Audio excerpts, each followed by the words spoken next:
Salut à toutes et à tous, on se retrouve pour une nouvelle vidéo. Et aujourd'hui on se retrouve pour la démonstration d'un tout nouveau tour de magie.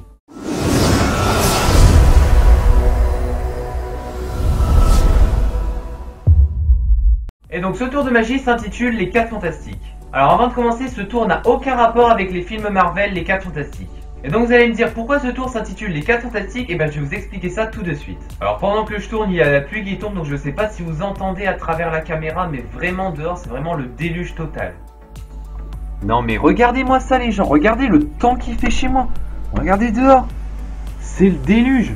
Alors, on voit vraiment qu'on est en automne et qu'on n'est plus au printemps, hein. Donc vous allez sans doute entendre la pluie durant mes explications, mais je peux vraiment pas faire autrement. Donc voilà, donc la pluie c'est une chose, donc maintenant nous allons repasser à l'explication de la signification de ce nom, les 4 Fantastiques. Oh purée les gars, en ouvrant la fenêtre, il y a de l'eau qui est rentrée chez moi, donc je sais pas si vous allez le voir, mais il y a de l'eau ici. Il y a énormément d'eau ici, et il y a aussi de l'eau sur les livres. Nickel. Donc voilà, donc pendant que je vous explique la signification du nom de ce tour, vous allez sans doute entendre la pluie car il pleut chez moi. Donc tout d'abord, le mot fantastique, c'est tout simplement parce que l'effet à la fin du tour est fantastique. Et donc le numéro 4, vous allez comprendre la signification du numéro 4 à la fin du tour. D'où le fameux nom de ce tour, les 4 Fantastiques. Donc voilà, donc je vous ai expliqué le nom de ce tour, je vous ai aussi expliqué le principe de ce tour. Et donc je vais vous laisser avec la démonstration du tour, les 4 Fantastiques, et allez, c'est parti.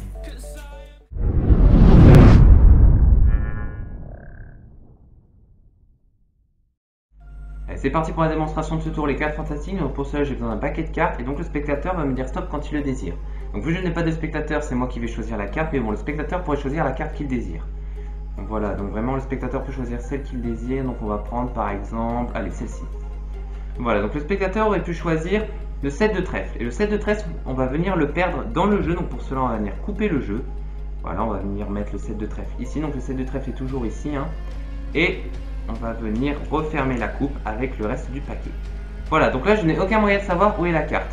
Pourtant, si je claque des doigts et qu'on regarde maintenant dans le paquet,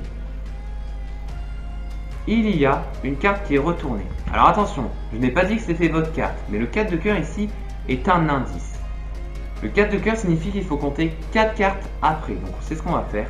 1, 2, 3 et 4.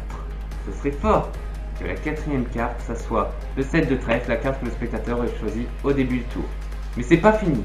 Ça serait fort et ça serait aussi fantastique que les 3 autres cartes là qui sont retournées, et ben ça soit les 3 autres 4. Et donc cela forme un carré de 4. Le 4 de cœur, le 4 de pique, le 4 de carreau et le 4 de trèfle. Et bien sûr, tout peut être mis à l'examen. Toutes les cartes sont différentes. Le spectateur aurait pu choisir celle qu'il veut et ça c'est fort. Et comme le nom du tour l'indique, c'est fantastique.